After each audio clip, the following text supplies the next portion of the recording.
Eddie, one of the greatest genius musicians in rock ever. I'm not jealous. I'm not, dislike the guy. Sammy Hagar was the voice that launched Van Halen into a new stratosphere, the Red Rocker who helped craft some of the band's most unforgettable anthems. But behind the fame, fortune, and chart-topping hits, Hagar was fighting a far more personal battle. Now, at 76, he has finally broken his silence, revealing the untold truth behind his shocking departure from one of rock's most legendary bands. Was it ego? Betrayal? Or something deeper and more human? The real story is far more complex than fans ever imagined. To understand why Sammy is speaking out now, we have to go back to where it all began. Before the spotlight found him, Sammy Hagar was just a kid wandering the sun-soaked streets of Fontana, California in the 1950s. His family, like many working-class households of the time, faced constant financial hardship, moving from one modest home to the next. Despite the challenges, Sammy discovered joy in one thing: music. At age 11, everything changed when he scraped together enough money to order a $40 guitar from a Sears catalog. It was a simple, unremarkable guitar, but it lit a fire that would guide the rest of his life. Without any formal training, he locked himself in his bedroom and taught himself to play, filling the house and the neighborhood with raw, unfiltered rock and roll. By 14, he had formed his first band, the Fabulous Castles. While they never broke into the big leagues, the thrill of performing live ignited something permanent in him. At 17, he snuck into the Swing Auditorium in San Bernardino to see the Rolling Stones perform live.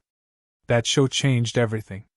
The energy, rebellion, and sheer power of that night confirmed what Sammy already suspected: his destiny was music. When high school ended, Sammy faced a defining choice: follow a conventional path or risk everything on his passion. He chose the latter, dropping out of school and throwing himself headfirst into the world of music. The years that followed were anything but glamorous. Hagar fronted several local bands: the Johnny Fortune Band, Big Bang, Skinny, and Dust Cloud. Each band added to his experience and sharpened his skills, but none brought him instant fame. To survive, he picked fruit, mowed lawns, delivered newspapers, whatever it took to get by. Still, he never lost sight of the dream. Through all the rejection and uncertainty, his passion for music only grew stronger. By the early 1970s, Sammy's dedication began to pay off. Influential figures in the music industry started to take notice, and the opportunities that would one day lead to his role in Van Halen began to appear on the horizon. His solo career gained momentum with hits like "I Can't Drive 55," establishing him as a powerhouse vocalist with undeniable charisma and grit. Meanwhile, the story of Van Halen was already in motion. The band's roots stretched back to the Netherlands, where brothers Alex and Eddie Van Halen were born into a musical family. After immigrating to the U.S. in 1962 and settling in Pasadena, California, the brothers formed their first band, the Broken Combs, during their school years. In 1972, they joined forces with vocalist David Lee Roth and bassist Mark Stone to form Mammoth, soon renamed Van Halen when they discovered another band already had the name. Stone was replaced by Michael Anthony, completing the classic lineup. Van Halen built their reputation in clubs and backyard parties, quickly developing a loyal fan base with their electrifying performances and innovative sound. Their big break came in 1978 with the release of their self-titled debut album, which featured tracks like "Runnin' with the Devil" and their iconic cover of "You Really Got Me." The album shot to number 19 on the U.S. charts, achieving gold and platinum status. Eddie's revolutionary guitar work and Roth's showmanship made them instant rock gods. Despite their success, internal tensions began to simmer. Eddie Van Halen's decision to build his home studio, 5150, in 1983 created friction, particularly with Roth, who felt increasingly sidelined.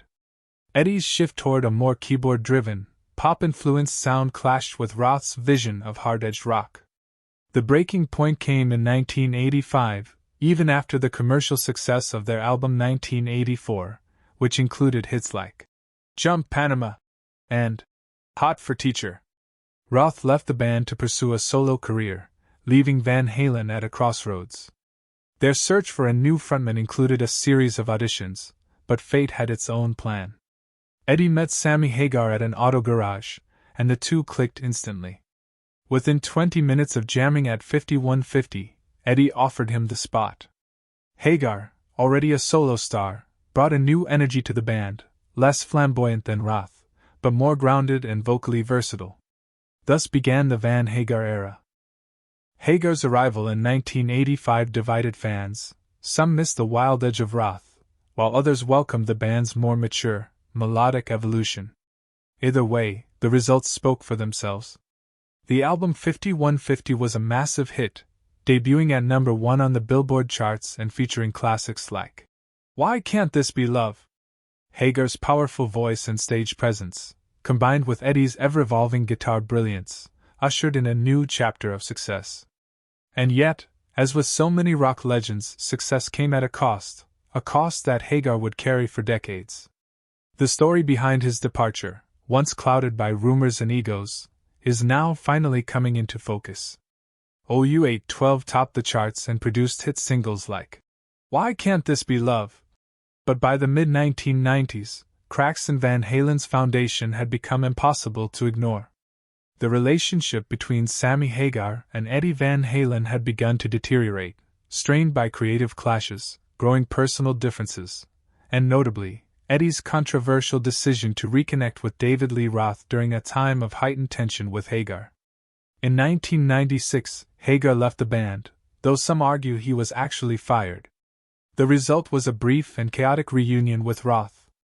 Van Halen recorded 2 new tracks with Roth for a greatest hits album, and fan excitement peaked when Roth appeared on stage with the band at the MTV Video Music Awards. However, backstage, old animosities flared. Roth clashed with Eddie over the band's future, and the reunion unraveled almost as quickly as it had begun. With both Roth and Hagar gone, Van Halen turned to Gary Cherone, formerly of Extreme, as their new frontman. But the resulting album, Van Halen 3, failed to resonate with fans or critics, marking a significant low point in the band's legacy. By 1999, the group went on hiatus. In 2004, Van Halen reunited with Hagar for a tour and new tracks for the Best of Both Worlds compilation. While the reunion brought hope to fans, the experience was anything but joyful. Eddie's ongoing struggles with substance abuse and persistent internal tensions made the tour miserable for everyone involved. Hagar would later describe it as one of the most painful chapters of his career. Despite the fractured experience, Hagar expressed compassion for Eddie's struggles and regret over how things ended.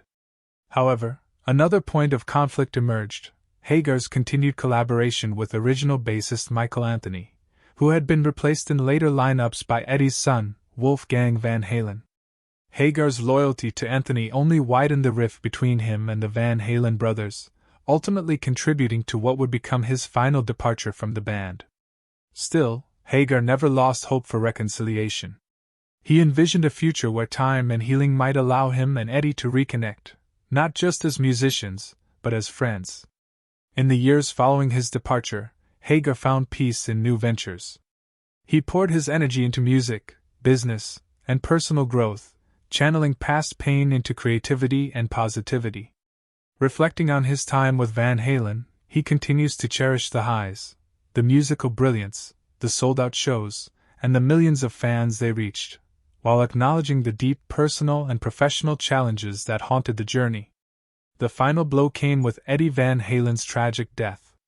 Hagar mourned deeply, extending heartfelt condolences to Eddie's family and honoring the complicated, legendary partnership they once shared. Their collaboration, born out of coincidence when a shared love of cars brought them together at a repair shop, would go on to define one of the most transformative eras in rock history. The Van Hagar years yielded 4 highly successful albums, including 5150, a game-changing release that redefined the band's sound and helped solidify its place in rock royalty.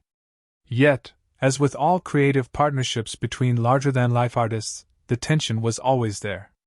Hagar and Eddie clashed in ways reminiscent of Eddie's earlier battles with Roth. It seemed that Eddie's most enduring collaborations were those shared with his brother Alex, where trust and shared heritage provided stability.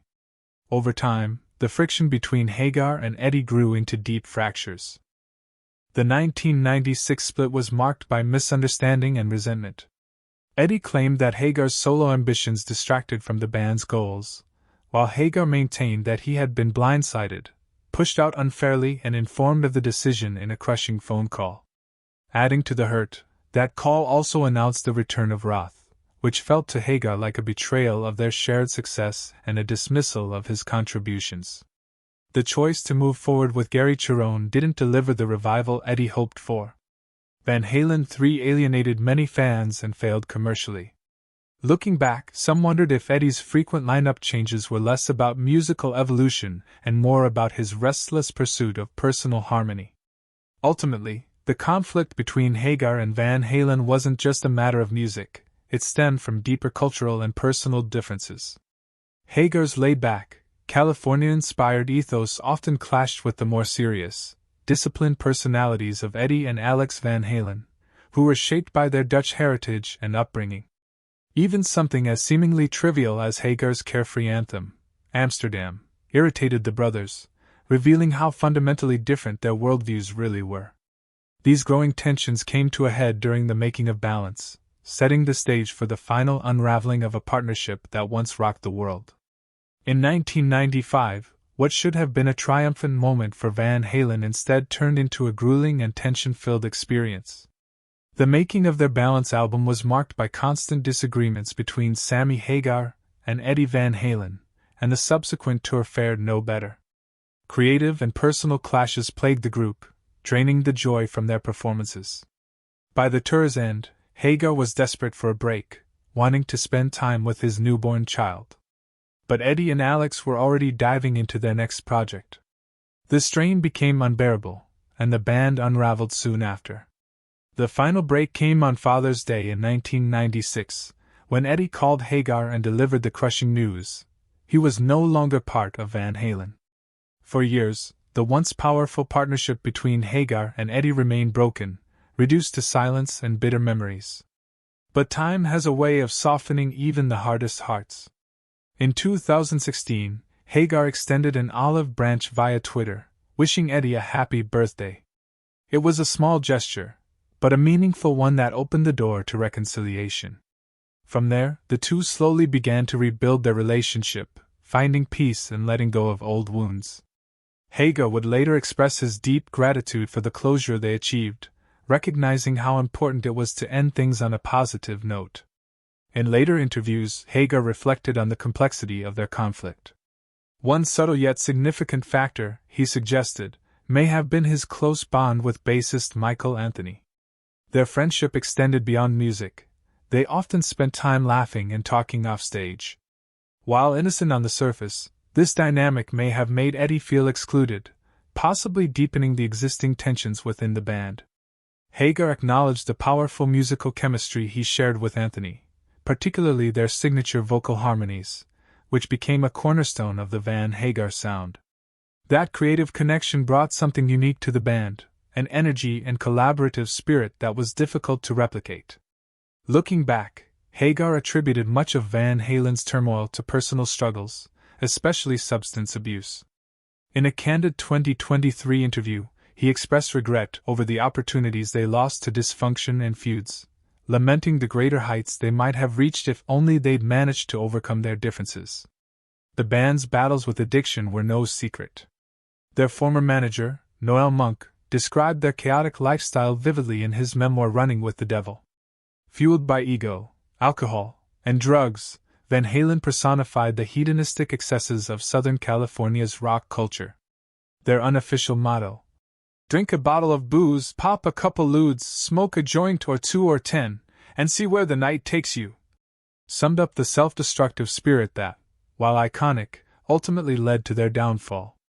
Yet, remarkably, the story of Eddie Van Halen and Sammy Hagar didn't end in bitterness. Against all odds, their turbulent relationship took a surprising turn toward peace and mutual understanding. Before Eddie's death in 2020, the two reconciled in private, a deeply personal resolution that brought immense relief to Hagar. Acknowledging the difficulties of maintaining a public relationship, especially as Eddie's health declined, they chose not to announce their reunion. Out of respect for Eddie's wishes and a desire to avoid media speculation, they kept it between themselves. The reconciliation happened with the help of an unlikely individual, actor and comedian George Lopez. After Hagar's repeated attempts to reach Eddie failed, Lopez stepped in to bridge the gap. Thanks to his intervention, the two musicians finally spoke again. Their first conversation was awkward, but it opened the door to genuine, heartfelt exchanges. They decided to keep their renewed friendship out of the spotlight, focusing instead on healing old wounds and cherishing the time they had left as friends. For Hagar, that reconciliation was life-changing. He expressed immense gratitude for the chance to reconnect with Eddie, believing those conversations brought closure, peace, and emotional healing. Without that final opportunity to make amends, Hagar admitted, he would have carried deep regret for the rest of his life. Since then, he has spoken often about the importance of resolving conflicts, expressing love, and offering forgiveness, even in the most difficult circumstances. Reflecting on their time together, Hagar also recognized the creative synergy they once shared. In a Fox News interview, he explained how Eddie saw in him a vocalist who could truly understand and perform his complex musical ideas. Their collaboration wasn't just successful, it was electric, and it left behind a legacy that continues to resonate with rock fans across generations.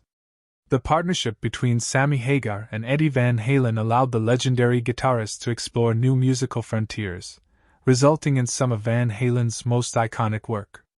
Reflecting on their complex relationship, Hagar expressed regret over certain details he shared in his memoir, acknowledging that the book may have unintentionally cast Eddie in an overly negative light.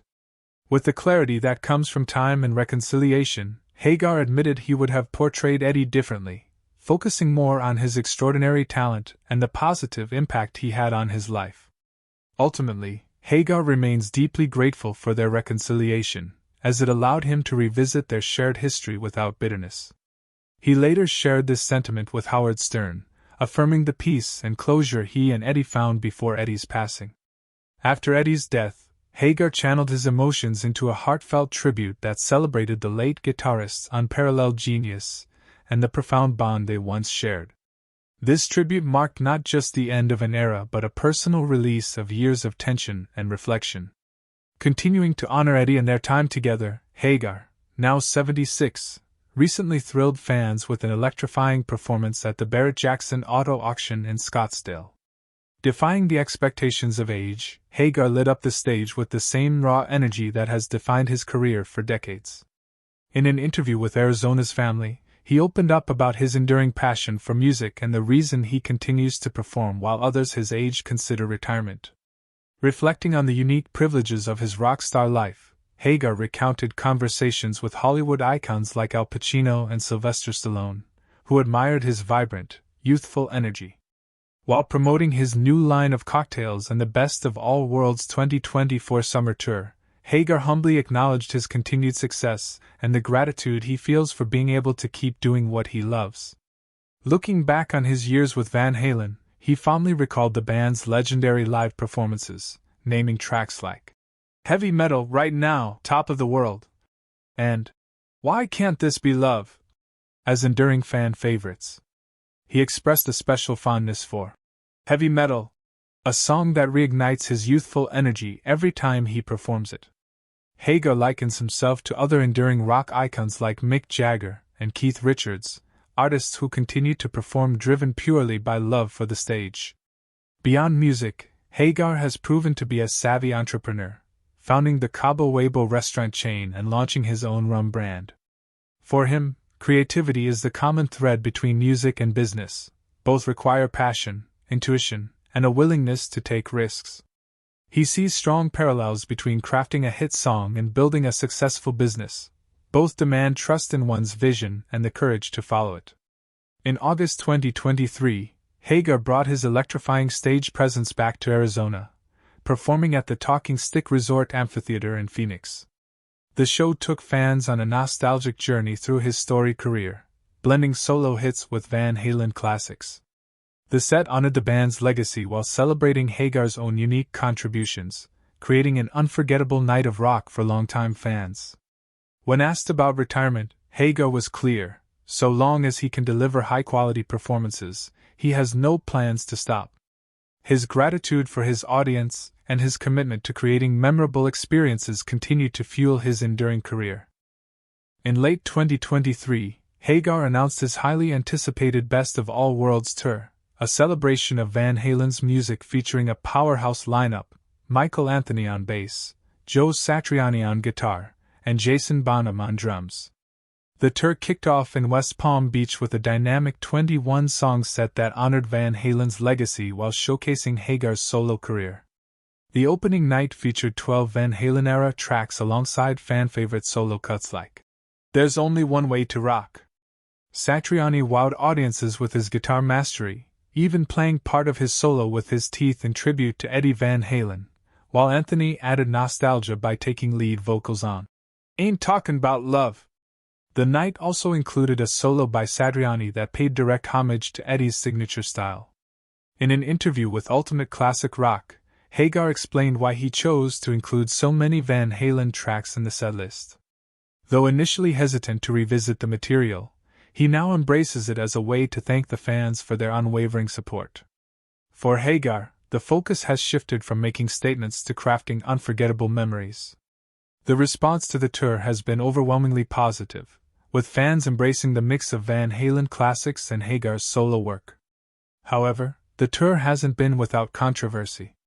In an interview with Billboard, Alex Van Halen criticized the tour, expressing disappointment at not being invited to participate. He claimed the show doesn't fully capture the true essence of Van Halen and voiced concern about the band's legacy being represented without the full original members. Despite the critique, Hagar's intent remains rooted in gratitude, celebration, and honoring the legacy of a band and a friendship that changed rock history forever. Alex Van Halen has made it clear that he has no interest in participating in any Van Halen-related projects, expressing that the current lineup doesn't fully represent the band's legacy. Despite multiple outreach efforts from Sammy Hagar inviting him to join the tour, Alex has remained unresponsive. Still, as Hagar continues to electrify audiences night after night, one song seems to encapsulate his lasting energy and enduring spirit, a timeless hit that remains a fan favorite. Sammy Hagar's career reads like the blueprint of a rock and roll dream. From his explosive beginnings with Montrose to his legendary run with Van Halen, Hagar has continuously redefined what it means to be a rock star. Known for fusing hard rock with melodic storytelling, he's become an enduring icon in the genre. Among his many achievements, Hagar regards as one of his most personal and meaningful songs, a reflection of the man behind the music.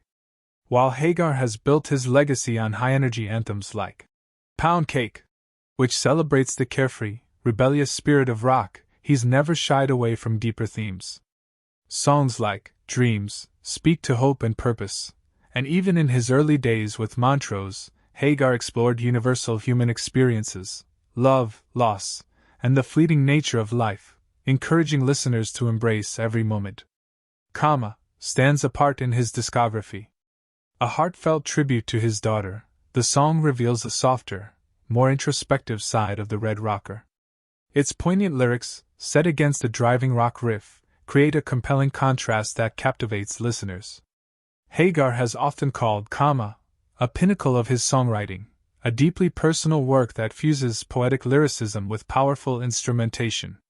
To him, it's not just a love letter to his daughter, it's also a reflection of his growth as both an artist and a father. The song stands as a testament to music's transformative power to express life's deepest emotions. While some might view as overly sentimental, Hagar's sincerity and vulnerability elevate it, making it one of the most emotionally resonant pieces in his catalog. Its impact is comparable to the heartfelt works of legends like Freddie Mercury and John Lennon.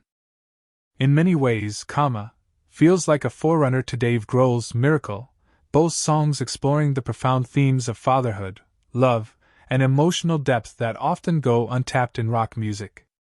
While unconventional for the genre, their honesty and authenticity underscore what music is truly about: connection.